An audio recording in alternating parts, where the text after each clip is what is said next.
Hey everyone, and welcome to the Gilbert.K show. She's the globe-trotting cinematographer with a lens on everything from Emmy-winning reality shows to gripping scripted dramas. From the icy wilds of Svalbard to the streets of East LA, she's captured stories in over 48 countries for Netflix, Amazon, FX, and beyond. She's the creative force behind Countdown, America's Sweethearts, and the powerhouse Instagram account Lady Camera Guy. Let's give a big welcome to the one and only Gretchen Warthen. Hey, Gretchen, how are you today? Hey, Gilbert. Good. Nice to see you. Thank you for having me. It's a pleasure to have you on the show. Let's move on to our first segment. Could you start by telling me a little bit about yourself and what sparked your interest in cinematography? Well, it's kind of interesting what sparked myself in cinematography. I feel like everybody has their own journey of how they get where they're going. Some people know from the time they're children, they find themselves being the family photographer or videographer, and they make movies and they have fun with their friends in high school and they do video production. That wasn't me. My family, my dad's side of the family was like, you will be an attorney or marry an attorney. So by the time I was in high school, I had a job at a law firm. Yeah. And that's what I had through the beginning years of my college. And it was nice. It was they worked around my school schedule, 30 hours a week, paid benefits, holiday, vacation, bonuses, health insurance, 401k, everything you want as an adult. I had it at 18. So great, I'm ahead of the game. And then Madonna had a video contest that some friends of mine and I decided to do because we're huge Madonna fans for fun. And that the switch went off, and a lot of people talk about getting in the eyepiece and how it kind of changes them. And I was no different. It's a very common story. And within a year of that video contest, I had changed my major from political science to communication. I had to go 2 more years of college because I was a junior and I had no credits in the communication department. And there was like really no formal film training. It was a lot of like theory and interpersonal communication sorts of things. But that's how I could get hands-on gear. And the video professor there, Peter Luzzi, I did an intro to video class for audit, no credit. And he encouraged me to continue to do more documentary projects. Yeah. So much so, he told me, because at the time I was still political science, hadn't made the commitment to changing my major yet. And he told me I didn't need to come to a class, write my own projects. He would give me credit for it. 6 credits a semester, go do. So I just started, first thing I did was a documentary feature because I didn't know any better, but it did well. It won awards and really solidified my choices. So Peter encouraged me over the years to continue pursuing, and when it was hard and tough and I was working at Kinko's and having a space in an antique mall and all the side hustles that people have when they first start out, he would keep tabs on me and continue to encourage me and really believed in me. And so 30 years later, here I am, and all the little bits and bobs that it took to get here all make sense now, even though at the time it seemed like endless struggle, but I mean, it was necessary. So that's kind of my, in a nutshell, law future, Madonna. Now I'm a cinematographer. Thank you. Thank you, Madonna. That's amazing. So you had a camera somehow, or you were renting a camera? Is it like film camera? We went to Sears and bought a video camera because they had a really good return policy, and we shot all of our stuff and then returned the camera because none of us thought about having careers in film or video. So you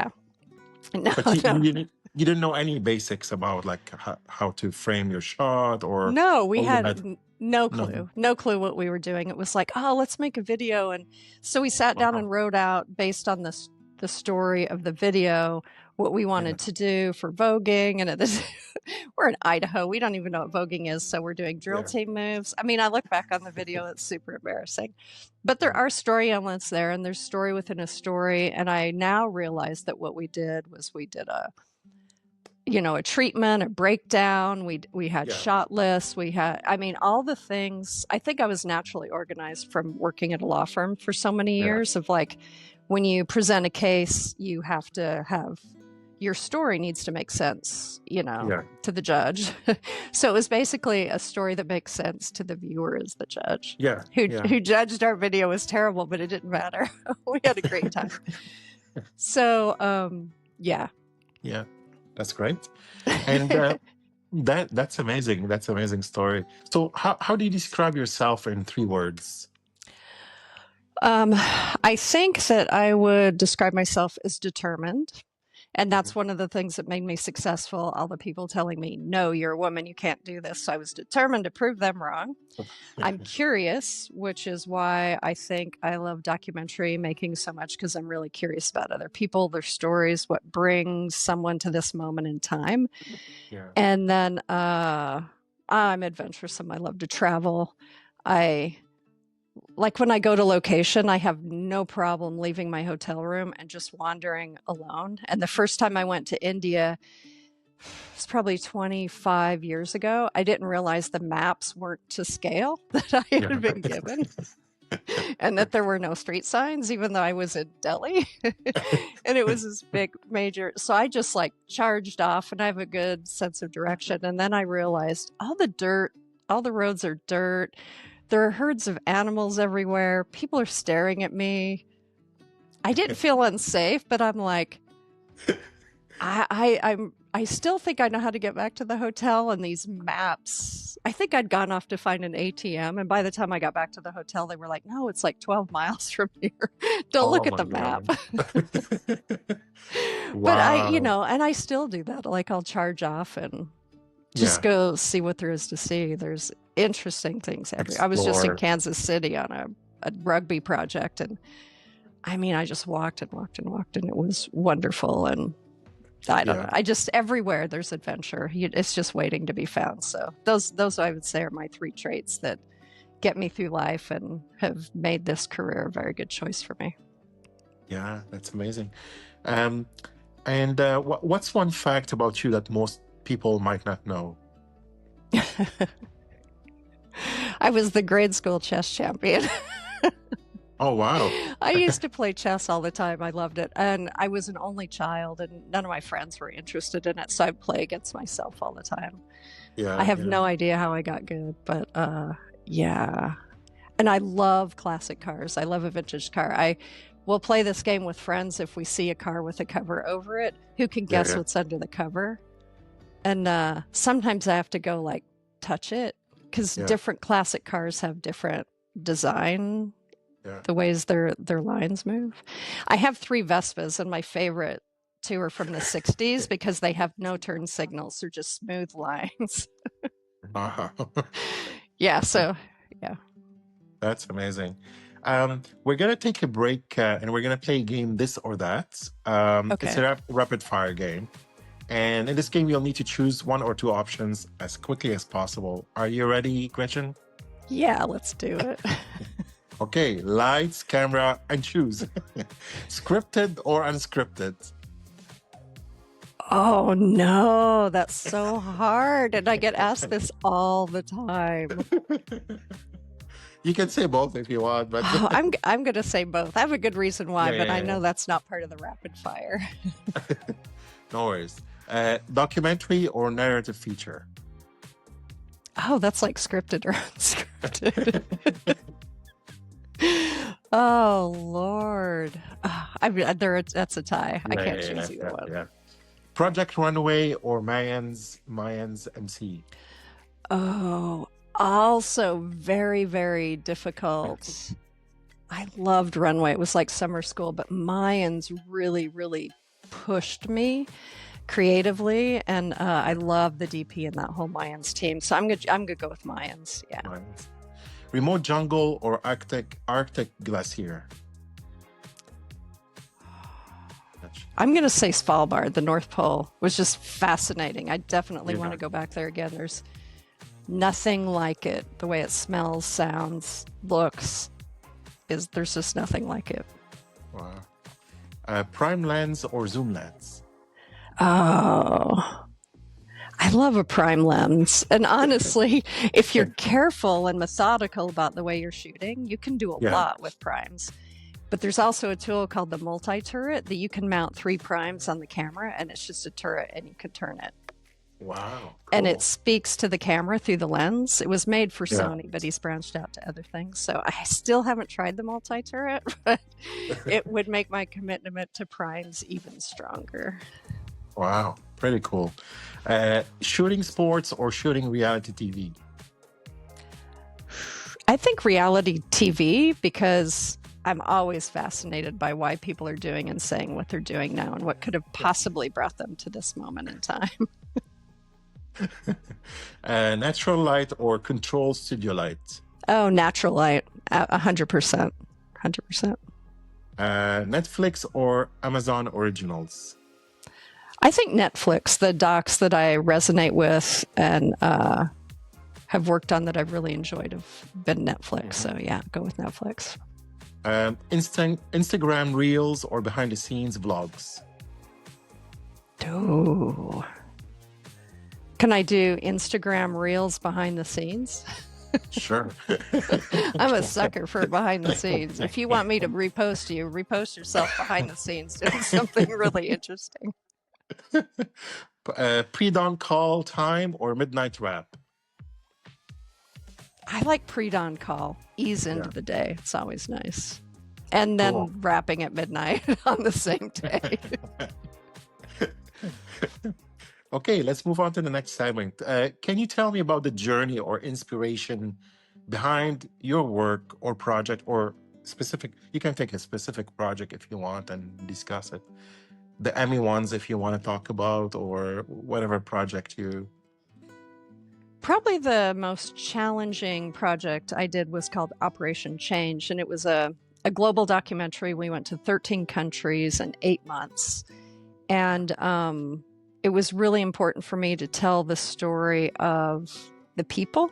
We had volunteers that were helping people with different things like doing wells, schools, it's too many things to even list. And it was really important for me that it was not about the people from America coming in to help the different communities. It was about the communities and what they needed and why the help would be important. And we were following a foundation that had a principle of how they help people. Number one, the community has to have created the project themselves. Americans cannot have brought it to them. It has to be something they created and they can maintain themselves. All they're lacking is money and hands to make it happen, which I think is wonderful. And we were in Tanzania helping them with a well that they'd created. And unfortunately, right behind us was a beautiful well that a very well-meaning country had helped them build, but it was so complicated they couldn't maintain it. And it was designed from a place that they didn't come from. So we never showed it. But we knew that the well that was being placed would be something that they could use and maintain. So in that respect, it's the only project that I've ever utilized 4 different cameras with, because I wanted different. It's one thing to put filters and lenses and whatnot to create mood, but I wanted to use completely different cameras with completely different lens sets that you couldn't necessarily interchange, because we were in 4 different units, and I kind of wanted to force the operators to use tools the way I wanted them to be used, because sometimes it's a little difficult to get people to come around ideas. So for me, it was sitting with the showrunner and the director and coming up with ideas of like how we were going to utilize it. And also in reality television, I feel like operators are kind of, plug and play. You put them wherever. But I realized that we're all creative individuals, and some of us are really good at listening and telling complicated stories, where other people are better with framing and interesting interview setups. So I would also assign different operators to different shoots based on their talents.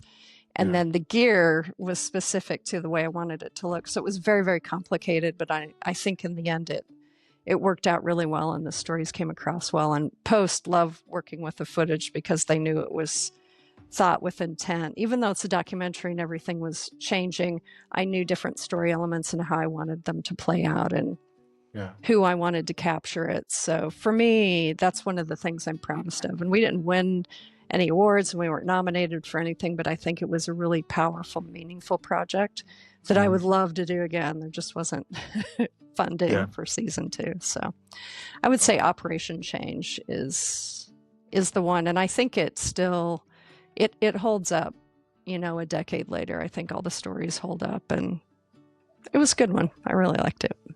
Yeah, that's great. How do you prepare for a project how do you prepare for a project or select a project? How I select projects, I started doing this about 10 years ago. I started saying yes to anything that involved somebody who I knew that I liked, that was collaborative, that was creative, that wanted to push the box, that would challenge me, but protect me. And that is actually kind of what opened up the gate to me doing like live comedy specials, more narrative, more this. I work on so many different things now because I just started saying yes to stuff. With like, I got called for a sitcom by an ASC DP, and I'm like, you know, full disclosure, I've never done a sitcom before. And she's like, oh, but you've done this, this, this, and this. Those are the skills you need. You'll be fine. So I'm like, okay. And I loved it. I had the best time. It's like the best kept secret in Hollywood is sitcoms. Yeah. So I say yes to everything that I know will somehow, I will grow in some way. And then how I prepare for a project is research. Like the sitcom, I knew it was based on a British sitcom. So I watched every season of the original sitcom. So when I came in, I knew what the goal was. I researched the DP, watched shows that she had done before. So I had an idea from a sitcom standpoint, how she was going to want to shoot it, what she wanted from me. If I work with actors, especially A-list actors, I research them so I know everything about them, not so I can have conversations with them, but just so that I'm aware of who they are. Yeah.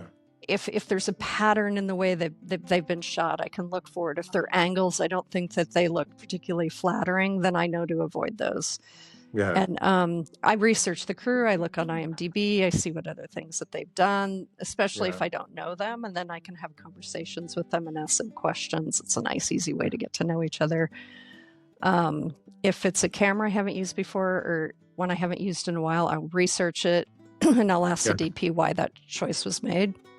So again, that's more research. Lenses, research them. There are some lenses that don't perform really well wide open, or like on a show I did recently, there was a 20 mil that kind of fell apart. Choose the 24 instead. So I researched the gear, the actors, the crew. And if it's based on something else, I'll research that also, so that when I come in on the first day, I'm just more comfortable. Another thing I'll do that I learned from Unscripted that I bring to all my narrative projects, especially if I'm a day player, is I'll make a face sheet and I pull the faces of all the actors off the internet and then put their name underneath them, the name and the character they play. And if I know their stand-in's name, so that I have a cheat sheet until I know exactly who everybody is. And some people like to be called by their real name. Some people like to be called by their character name. And then if I'm interfacing with hair, makeup, wardrobe, they often use character names. So then I need to know both names and I need to know it as quickly as possible so that I know the instructions I'm being given and I can also communicate effectively back. So research, preparation. Yeah. For reality TV, how do you manage reality TV? Because not is it scripted, or maybe they have the high level scripted, or nothing is scripted, right? In reality TV. No, I mean, some of it you might know what's going to happen, like celebrity reality, which I don't really work on. They generally have parameters that they're going to do. Yeah. My first reality show was Real World, which was 100% real. We couldn't talk on walkie in front of people. Yeah. When the directors interviewed them, They couldn't give away anything that they didn't already know. It was completely hands off. Wherever they went, we went. If they walked, we walked. If they got in a car, we got in a car. We didn't have production vans, so we'd have to organize how to follow them. If they were on a bus, we got on the bus. It was just very seat of your pants. You didn't know what was going to happen. And at that point, I did have narrative AC experience, so I knew the basics of coverage. You want a wide, medium, singles. Basically, you can do any scene in five. You're struggling for 5 angles to tell a scene. So I would just revert to what I knew and then listen. It's all dialogue driven. So you just have to listen. And it probably took me 7 solid years to get the muscle memory together for zoom, focus, balance, where I want the camera to the point I could shoot a scene and not be aware that I had a camera on me. It was so I was just somebody in the room. And so you just don't know. And that's one of the things I really like about unscripted and reality. It's like I might think I'm going to go shoot them eat breakfast somewhere and then come back to the house. But they go to breakfast and run into somebody, and the next thing I know, we're 2 towns over at some event later that day. Wow. So you come prepared to not know. And the idea of how many setups there are for a scene, it's like, if you think about what you do every day, you're doing this podcast with me, and then whatever you do next and next and next. Each is a different scene, each is a different setup. So you're doing dozens and dozens every day, which you just don't know ahead of time. But the nice thing is, my first 2 narrative movies that I DP'd, we always made our day because I could watch a scene and know immediately what all the coverage was going to be and how many angles we were going to need to tell all the tales. And so in that respect, it made me think really, really quick because I had practiced so much and so aware of the line. And if you're single camera, you really need to be aware of the line and what that means. And if you have to break it, all the things you need to give the editors so that they could break it still makes sense to the. So, are there special angles for like reality TV that you need to capture? Are there like specific angles that, I don't know, I'm just wondering, like fiction versus reality? I've never worked in reality, so I have no idea. How does it work? Well, it's very similar in that you need wide shots and you need all your coverage. But what I will say is, in narrative, they have an idea what they will and won't use as far as reaction versus who's talking. And you get multiple tries at everybody saying everything. But in reality, it's just one try. In real world, when I began, it was all true single camera. There was just one of us. Wow. And I didn't have anybody getting the reverse at the same time. So I had to make choices. And you always have the audio because it's an audio-driven format. And the viewer can always put those pieces together. What you don't have is the reaction. So if you miss the reaction, it never happened. If you missed what they're saying, it did happen because you're hearing it. And you can put it over a reaction. So I would always tell people, when in doubt, zoom out. Just go for a 2-shot. Go for a dirty over. But also, if you're getting coverage shots like reactions, you cannot tie it to what they call lip flap. Like if it's an over the shoulder and you see me talking, same thing with narrative. A lot of times they don't want it if an actor has trouble with his lines or they can't do it twice very well. You cheat it so you can't actually see their lips. So you do the same thing in reality so that they can use a reaction, hopefully very similar to maybe the one I just missed. And your wide shots, in narrative, a wide shot covers the whole thing. But in reality and documentary, it just, when you can get it, you get the wide shot. Anybody speaking, you're tied to whatever they're saying. So you need to wait for a wide shot where the person speaking, you can't see them so that it could be used. But you're always listening. And when it's important, you have to run back in. And so, and there's no, in reality documentary, there's nobody directing you because it's dialogue driven. And if your director's in your earpiece telling you what to do, you're not listening to the cast. And therefore you're like, the shooting isn't motivated. It's dialogue driven shooting. And if you can't hear the dialogue, your shooting is not motivated by their dialogue. It's motivated by something else. And Yeah. you can tell, like I often sit in the control room and watch other people shoot because we all have microwaves. And I'll tell it's like, oh, that's a beautiful shot, but they're not listening to what's saying. They're all tied up and getting a beautiful shot, getting a beautiful shot. So there's another rule, and that is it's dialogue driven, but story trumps style every time. The best documentaries out there, some of them look like terrible because it's all about story, it's all about casting. So you really need to listen. And you know, that 7 years of finally having everything honed, it's second nature for me now to be able to follow the story and keep it cinematic because I've practiced all those shots, all those angles, and I'm listening. So it's the longer you work in reality, the more cinematic you're able to become because of all the muscle memory that you've given your entire body, like my feet, like everything about me, listening peripherally to things that are around me and knowing spatially in a subconscious level how to not run into a wall. It's just stuff that comes with time, and also young shooters don't have that. And also anticipate the movements or maybe a reaction of because it's reality, so you don't know what's going to happen. You don't, but it's one thing I did learn from my communication degree is nonverbal communication. Also, listen, my audio mixer, they're surveying the room. They're seeing somebody, people start to fidget right before they're going to talk. I don't know why, but they do. And that good audio mixer will be like, go to Gilbert, and I'll just pan over and then you'll say something. But it's because they've seen you fidgeting. And people have tells, and like on a reality show like Real World for 5 months. So after a while, you just kind of become in tune with people and what's going to trigger them and what's not.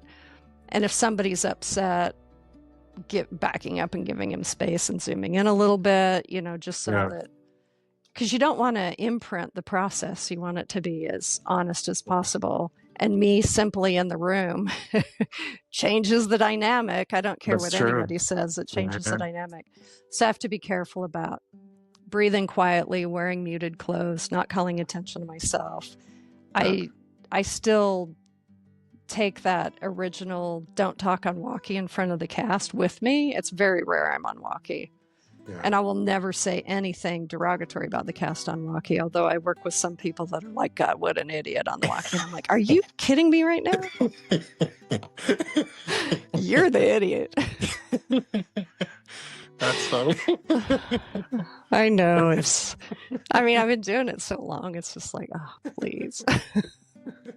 So, what was one unexpected challenge you faced when getting started?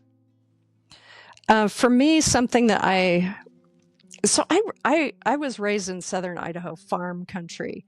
You know, you move pipe, you pick rocks, you bales of hay, you're checking that, you're doing. Everybody's strong, everybody's powerful. It doesn't matter whether your kids are boys or girls; they're all out on the farm. Everybody's working. Everybody's driving truck at 14 because at the time you could get your day license at 14. Everybody takes hunter safety in school. I got a perfect score, even though I had never used a gun. But it's like, so I was raised in an environment where everybody, men and women, girls and boys, they're all expected to be able to do. And then when I got into camera, I am expected to lift really heavy magazines of film, because back then it was film, heavy lens cases, you know, really book around with some really heavy gear. But, you're too small to carry a camera, which honestly sometimes weighed less than the sticks or it was like more ergonomic. And it was just, so it was like this little bit of like, in narrative specifically, you're a woman, you can't do that. Women do this. Women are second assistants. They're the mom of the department. They clean everything. They do the paperwork. They get you snacks. And first assistant focus pulling and operating were kind of reserved for men. And then when Real World came to town, my loader was like, let's apply for jobs. So I did. And on day 2, they're like, do you want to go shoot something? Because it's non-union, so there's no classification issues. And so I was like, sure. So I shot this scene that ended up making the show and being a big deal. But they were like, yeah, we don't care if you're a woman. Like, can you follow a story? Can you operate the camera? Can you, get the angles for a story that we can cut together? And there were dailies also back in those days on Real World. So I could see the next day scenes that I'd shot and how I would do it differently. So from that second day, they kept giving me shooter opportunities. And it's like, wow, to come from narrative where I'd been told no so often to this genre that was like, yeah, go for it. And then a year later, I'm in India, like riding around on a camel shooting stuff as a full-on operator. Yeah. So, and I should say I worked as an operator in as many documentaries as possible during this time, and I was acing in narrative, but operating on documentaries. So it wasn't like they just handed the camera to somebody who'd never done it before. Yeah. But yeah, so that's amazing. So how do you see cinematography evolving in the next few years? Are you worried or concerned about AI? I'm not sure what's going to do AI for cinematography, but yeah, I mean, I do so much documentary work that I think AI would have trouble replacing me as an operator in the documentary world. I do. And like, I've seen those robots with the cameras and I'm a little skeptical, but really that walks into a room and nobody's going to be able to ignore it. yeah. And for me, like I would, like this jacket I'm wearing, I would never wear it on a documentary set. I'm not going to come in any bright colors. I want to disappear as fast as possible. I want you to get on with your life as honestly as possible with just forget about me. Nobody's going to forget about a robot in the room. Yeah. I think maybe cameras, I haven't really seen one that I think is really good and manageable yet, that you can choose the depth of field and is high enough resolution that you can push in later that would make it easier for directors to also shoot while they're directing. That might be something that impacts documentary. But I also think sometimes the best documentaries are one person that's doing the camera, the audio, and the directing. They're small, footprint, they're intimate with the person that they're shooting, and some really beautiful, meaningful honesty comes out of smaller being better. Yeah. And I personally like to work in two-person teams where I do all the camera stuff and then the director does the audio. And kind of like... I can't remember his name right now. I loved him. He was such a big impact. Anyway, yeah, so... But as far as AI, honestly, where I think AI is going to have a huge, major impact is writing, editing, especially for reality and documentary, because an AI can go through dialogue and edit scenes for you, and then you tell it how you want it to be different. It can take out uhs, ohs. I have seen footage of when they're editing together talking heads, there's jump cuts where the splices are, so they'll put in b-roll, cutaways of hands, all this trickiness to like distract you from the fact that they're cutting it up. But with AI it can morph the lips so it looks as though it's one statement. Kind of like deep faking, but they are actually saying it, and they would actually have them say it in a documentary, but now they don't have to cut away to anything else, which I think is pretty interesting. Special effects, animation, I think AI could really do some damage there. And maybe on set for narrative, because so many things are pre-planned, but there's also, if an actor blocks another actor, I'll just step aside, or my dolly will push me aside to uncover a shot.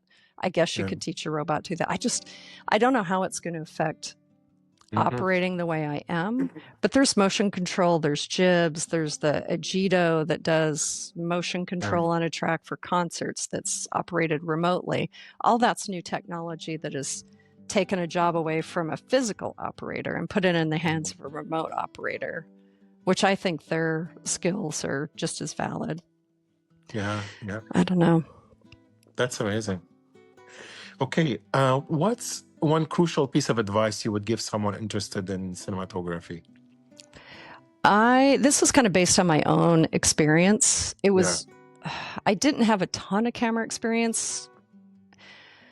when I moved to Seattle to break in, and Northern Exposure and Twin Peaks had just finished shooting there, and it's when Canada blew up and built all their sound stages and had all the incentives, and all the work went to Canada. So I'm in Seattle, so close, yet I can't go to Canada to work. So I could not get a job in camera because I'm competing against Northern Exposure people. Hello, who's going to hire me? So I just went to every film, event, mixer, festivals, talking to everybody. And then I finally got a job in the wardrobe department, shopping for clothes, certain sizes. And then if they didn't work, I would return them. But then that kind of got me in that little group. And then I got on set and was chatting up the weapons handler and chatting up props and chatting up this, that, and the other. So I went from wardrobe to set dressing to prop assistant, which was on a 2-month X-Files shoot. And that's where I learned about weapons handling and all that other good stuff. But every third day I would chat with the camera department and then made it known to everybody, including the ADs. That was my goal. Yeah. And then eventually one of those people recommended me to be a camera PA on something. So it was just a slow process, but I worked my way through a lot of different departments. And what I will say now as a camera operator, and I think it's really important camera has a lot of ego. I mean, we're all arrogant. We'll all talk endlessly about ourselves. And we have a lot of cocky confidence and we get all the credit. But really, we're resting on the shoulders of everybody else. We're resting on thousands of hours and millions of dollars and hundreds of decisions made by other people in all the other departments. We show up last and we point a camera at it. By we, I mean operators. The DP's in there with all that decision making. So I don't include myself with that. They're in with all this decision making. It's a lot rests on my shoulder to make sure that all those thousands of hours and millions of dollars were meaningful. Yeah. And showed off to the best advantage. And so for me, it's very, very important that I worked in all those other departments because I know how to interact with those departments. I know what I wanted from camera when I was in those departments. Please tell me this, don't tell me that.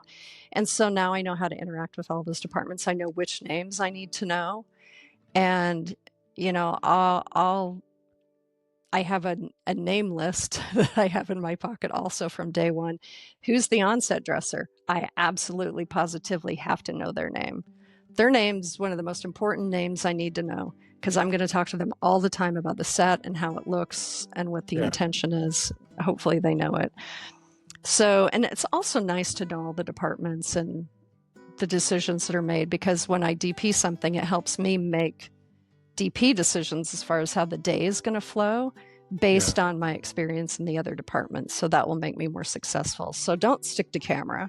And also, once you get into camera, don't necessarily stay with the same DP. I know that it's comfort and you like the person and you get along, but you're learning only their style. And the way to develop your own personal style is to work for a number of DPs and figure out what you like and don't like visually and how they are as a leader. And I've learned a lot about working with people that I never want to work with again.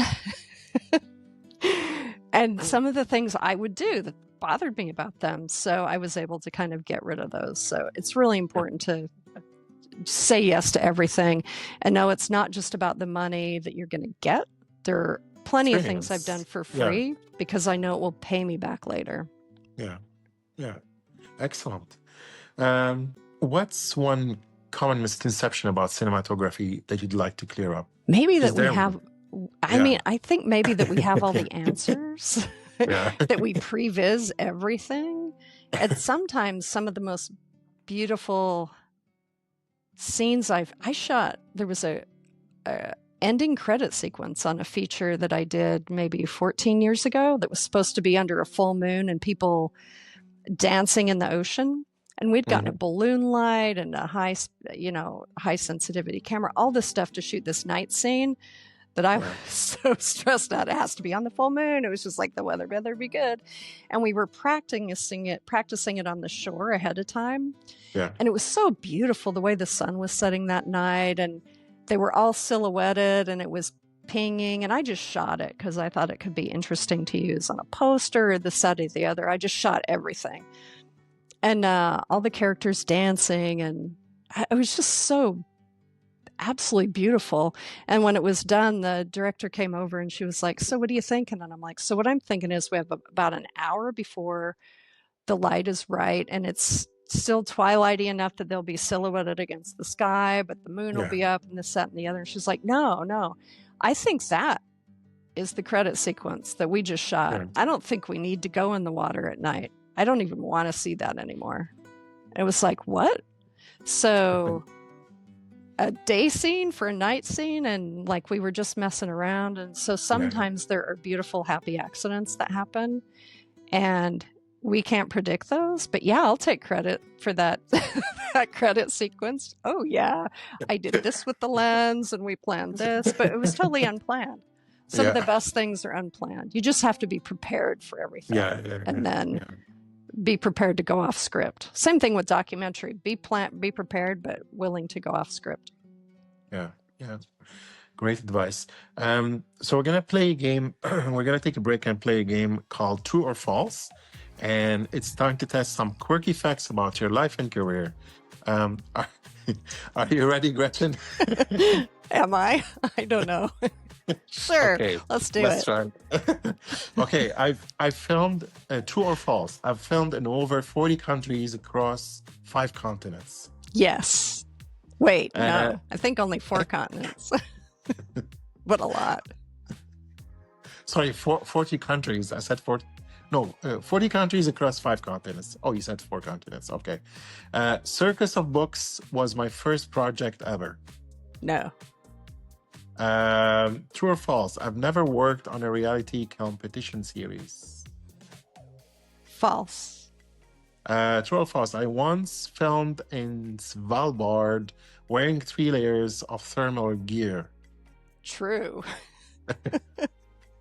Where is Svalbard? Is it the It's Eastern basically Europe? the North Pole. It's the furthest Okay. inhabited spot north on the planet. There's Longyearbyen, which is the town. Svalbard's fascinating. Can't drive anywhere because it's all protected. So you need to go by boat, snowmobile, or sled. Okay. It was beautiful, though. It was amazing. Yeah, it was, pretty mind-blowing experience. Great. True or false? Countdown was shot entirely in a studio. False. Studio and location, but all shot in Los Angeles. Go LA. True or false? I run the Instagram account Lady Camera Guy to celebrate women DPs. True. I am Lady Camera Guy. True or false? Lighting women athletes is trickier than lighting couture gowns.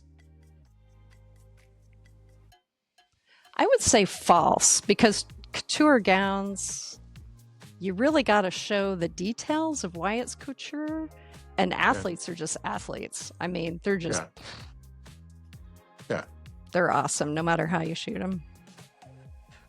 True or false? I've shot documentaries that involve dangerous animals. True. And true or false? I've worked on Emmy-nominated and Emmy-winning shows. True. And last one, true or false? I prefer handheld shots over tripods. I do prefer handheld over tripod because I have all the power and I can move. That's great. So let's move on to our final segment.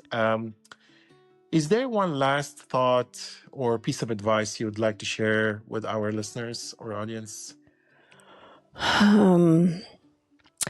I would say be open to experiencing different departments, but also different genres. Reality gets a really bad rap, but I have learned so much about operating from reality.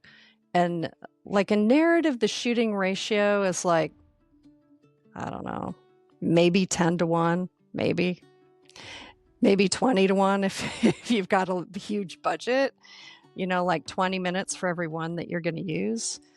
But in reality, I did a Martha Stewart Apprentice back in the day, and I was on 10-hour days, 5 days a week, We did 3-day episodes. I had shot for 2 weeks. What is that? 100 hours. And they used 30 seconds of my footage. So in reality, you can take a lot of chances. You can try out different moves. You can try out different framing. You can try out different coverage that you might want to use in a narrative scenario, but you want to make sure you've finessed it ahead of time. Yeah. So for me, reality is a phenomenal place to try things out. And I'm not being really directed. If it's important, I'm not gonna be trying things out. I'm gonna be old trusty shooting. But in moments that are boring, this will never make the show, I'm not gonna put down my camera at those moments. I'm gonna start experimenting and perfecting and figuring out different ways to shoot. And also like shooting from the hip, because your one point's down here, but it gets a lot of pressure off your shoulder and your back, is not easy, but that's also something that I perfected doing narrative and documentary, because if people are sitting, you want to shoot from hip level anyway, because you want to be down with them. So I've shot I figured this out years ago, over 10,000 hours of handheld footage, and I don't have any body issues. My back's fine, my shoulder's fine, everything about me is fine. And these are like 35, 40, 45 pound cameras that I did that 10,000 plus hours with, and it's more now. But it was just ways for me to shoot better. And so that's a really good training ground. And just keep yourself open to different genres. And also, if you have a family, don't have your eye on narrative features because they're the ones that are going to send you out of town away from your family. Look for other things like sitcom that shoots in town. They're super family friendly. It's like nobody ever works nights. Nobody works weekends. It's, summers are off. Your schedule almost a year in advance so you can plan trips with your family. It's just different genres. Also, comedy television is also a good one if you want to have a family, because those are usually location based. Up until now, a lot in Los Angeles.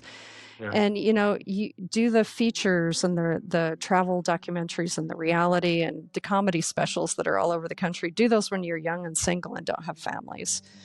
Yeah. But don't get tied to just one genre, or when years ago when there was a writer's strike, I also worked in reality, so it didn't affect me much. And right now, there's almost no work, but I'm still doing okay because I work in all these different genres. I've made a lot of relationships. I've really honed my skills in all of them. So financially, I feel pretty good. And speaking of financially, probably for the last 15 years, I've always had in a savings account I don't touch 1 year's worth of money. So if I'm unemployed for an entire year, I'm fine. So I pay cash for everything. I don't have any credit card debt. If I need to go in debt over it, I shouldn't have it. So that's another way that I survive and I don't stress out. I use these downtimes like right now to visit family and go on vacations and live life and do the things I can't do while I'm working. Yeah. So it's a balance. And you have to maintain that balance and enjoy the journey. A lot of people don't enjoy the journey. They're either stressed out over work, or they're stressed out because they're not working, or they're stressed out because they're not happy in the genre they're in, or they don't like their boss, or just figure out ways to enjoy it. Surround yourself with people that you love and have your back. And there's a lot of fakeness and a lot of Hollywoodness in Hollywood. You just don't take it personally. Everybody's doing the best that they can. Everybody's watching out for themselves. It's hard, and camera operating is probably 5% of it. There's 95% is all the other stuff. So it's not glamorous, but it is very, very rewarding. Mm-hmm. That's great advice, actually. So how can our audience connect with you or learn about your work, Gretchen? Probably the best way to connect with me is through my Instagram, which is Lady Camera Guy. But I also have a companion website, ladycameraguy.com. And on that website is tons of resources, mentorships, internships, scholarships, gear lists, recommended reading lists, organizations that offer all different sorts of things, connecting, education. And I have a section that's listed by country, so you can look the country you're at, because I have followers all over the world. It's even though I live in America and our industry is pretty big, the majority of my followers are from the rest of the world. Like I have a lot in India, a lot in Nollywood, which is Nigeria. It's like India, Nigeria, Britain right now, and America, and sometimes it's Mexico, sometimes it's Spain. Yeah. It changes, like where my demographics are, but it's pretty global. So I try and repost from around the globe and highlight women from all over the world, and the website tries to reflect that also. And so that's a really great place for people to go that want to, men and women that want to go and learn about cinematography. Also links to tons of podcasts that are all camera related, because I'm a true believer that you can learn a lot from other people and their journeys. But always remember, your journey is completely different. Just that we're all so different. Everybody has different journey. Yeah. That's amazing. And are there any upcoming projects or collaborations you're excited about? Yeah, so I work on America's Sweethearts, which is the Netflix documentary series about the Dallas Cowboy cheerleaders. And the research I did to prepare for that project, I came across the podcast and was like, and then watching the old CMT series was interesting. But what I really learned, Boardwalk is the company that does it, and Jonathan Nicholas is the DP. And it's interesting because there's two of us, and it's not a multicam shoot. It's just me with prime lenses.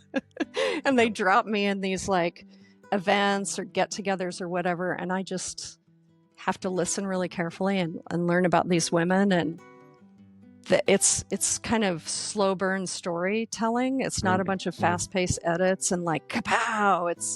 They're really interested in the story of these women. Greg Whiteley is the director, and he wants their stories told, and he's super ethical, and he talks to him ahead of time. If he knows something about them, we want to tell this story. How would you feel? When can we do it? And if they say no, he's like, okay. And the first season was honestly gaining the trust of the cheerleaders, because there have been so many projects before us where their trust had been lost, that they weren't forthcoming. But once they saw that first season, they like season 2, they all wanted to talk to us. They all wanted to open up. They realized that we were there for the right reasons. So last season was phenomenal, and it makes me even more excited to go back this year, because it is true storytelling, and those women are absolutely incredible. They're all either in college or they're working professionals. Their workout is from 6 to 10 at night, because they all have day jobs or they're all in college. So it's a show where I work late instead of early. And then they are nonstop during the games. Their cardio is unbelievable. Their skills are unbelievable. They're all really smart and well-spoken, and the alumni association is so tight knit, and there's like 900 or something of them. And you go to these alumni brunches, and it's like Texas with the big hair and the jewels and the bag and the outfits, all the way down to the newer girls that are in these like cute little outfits. But they all have this experience in common, and their love for it. And it's absolutely fascinating. And the team that works on it is phenomenal. And I leave, I go back in a week, and I'm so excited. I can't wait to be there. That's amazing. Yes, so we're coming to an end, Gretchen. That's all, folks. Gretchen Warthen, everyone, thank you. Thank you. It's a pleasure to have you on. Thank you. It's been a pleasure to be on. I've had a really good time. Thank you.